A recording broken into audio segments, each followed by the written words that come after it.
Hello, welcome. I'm Lisa Christensen. I have been a season pass holder for over 14 years, and I also worked at Adventureland for while I was a teenager, so I really know Adventureland, and I just love Adventureland. I love that we have this beautiful park, and this is all about how to use your dining pass, what the dining pass is, and how you can really use it for the summer. So let's dive in.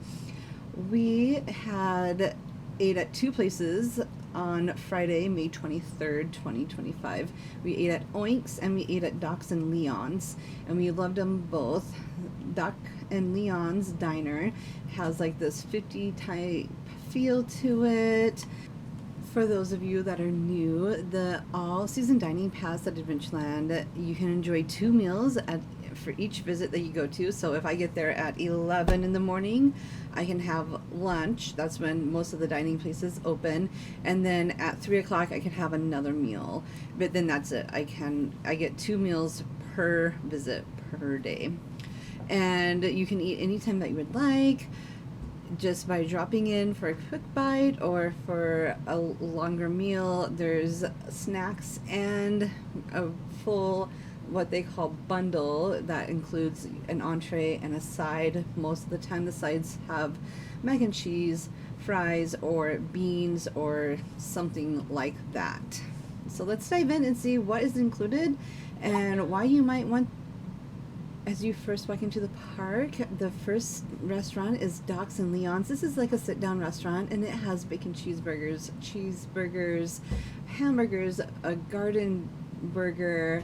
Also has some three-piece chicken or grilled tenders that you'll see in just a second, and just a lot of good food. Also, the size are, you can get French fries, you could get baked beans, and or mac and cheese.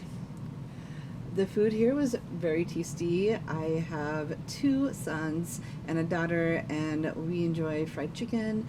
That is the three-piece chicken meal that I received, and the barbecue sauce, I think, were Cookies barbecue sauce. I could be wrong, but it tasted like that. The mac and cheese was delicious, and the chicken tenders were really good. The lines do get long during lunch time, but usually by dinner time the lines are not so bad. And it has a 50s type style to the restaurant. What I personally love about Doc and Leon's is that there's really something for everybody, and you get to choose what's on your hamburger or hot dog. Or I had the opportunity to choose if I wanted what chicken I wanted, so if I wanted a breast or a thigh. After our lunch, I met up with my daughter who wanted pork, and so we had a nice visit at Oinks, and she enjoyed a breaded tenderloin with waffle fries. But as you can see, you could also get pork chop on a stick, and that would have been tasty too. The pork is from Berkshire Farms, and there's the picture of the tenderloin. It looks very much like a Iowa staple, perfect for the theming of this park. This restaurant has a ton of seating. I foresee this being a very popular place for families and for larger groups, and it's just a really beautiful, picturesque view. That was one side of the view. This is the other side of the view that we had. I just love that you can see some roller coasters going, and it's just a lovely place to sit and enjoy a pork sandwich. Another one of my favorite places to eat is actually at Alpine's Snacks Resort, or Alpine's Food, and this is more of a snack menu. It has corn dogs and cheese curds and pretzels with fries, and you can also fill up your platinum cup with ices, and there's a picture of a tasty corn dog and fries. Samuel Adams is also on the dining plan list, and they have wonderful popcorn, shrimp, and chips, smothered fries in a boat, fried clams and chips, pickles on a stick, and fish and chips.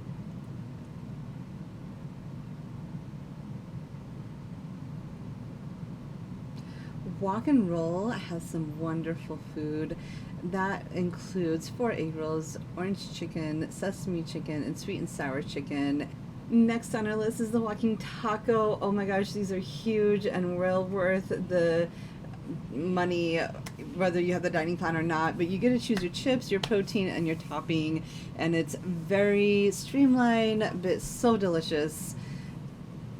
Iowa Smokehouse is also on the dining plan. That's where you can get your different meat platters, barbecue, and your different sides, mac and cheese, baked beans, or coleslaw. So I'm excited to try this one. This is a brand new restaurant. Moving over to Adventure Bay, you have Parrots, Perts, and Oasis, and you're gonna get your pizza and chicken strips and some salad. I'm eagerly awaiting Adventure Bay's opening to give you a better clue, but I hope this gives you an idea of what's on the dining plan. Now I want to talk about what is it worth it and who might benefit from this dining pass.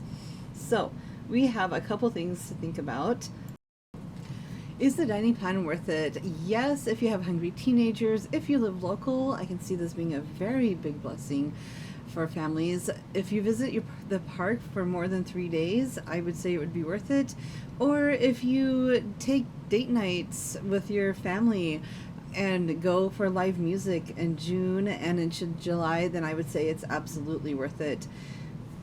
The money savings is there. If I were to have 2 meals in the 5-ish hours that it would take me to eat, I'd be saving $30 every time I went to Adventureland, and that can add up really fast each. It might not be worth it if you have dietary restrictions, you like healthier food options, you really don't have much. I saw salads and fruit cups. Also, if you like to snack and not eat a whole meal, that might also be a deterrent. I don't know if I would get that if I just wanted a snack at the park. Your potential savings could be in the hundreds if you live local. I'm a pros and cons kind of girl, so here are my pros for the reason why I enjoy going to Adventureland using this dining pass is that each meal is around $15, so I am saving $15 every time my kids and I went to eat. They have bigger portion sizes, so you're not going to leave hungry. You're not going to be hungry after you eat. There's locations all throughout the park, including Adventure Bay, and the food is, there's a variety of different types of food to eat, and there's something for everyone. So some of my cons are that not all places accept the dining plan. So like the funnel cake next to Oinks is not accepted, along with the Grub Hub in Adventure Bay, which is one of my favorites to grab some food. Otherwise, there's also not a lot of sweet snacks on the menu or on the dining plan. So if you like something sweet, you're probably gonna have to buy it, but that's okay. Lines can also get long. When we were there, we had waited in line for probably 10-15 minutes.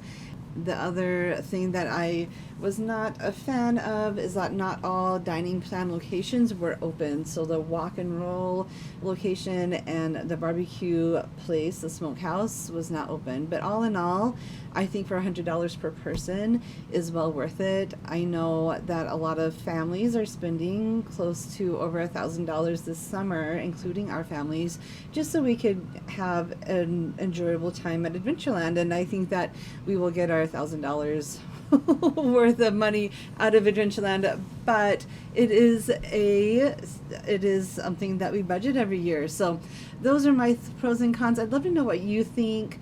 Are you all about the dining plan? Are you thinking no way because there's not enough locations opened?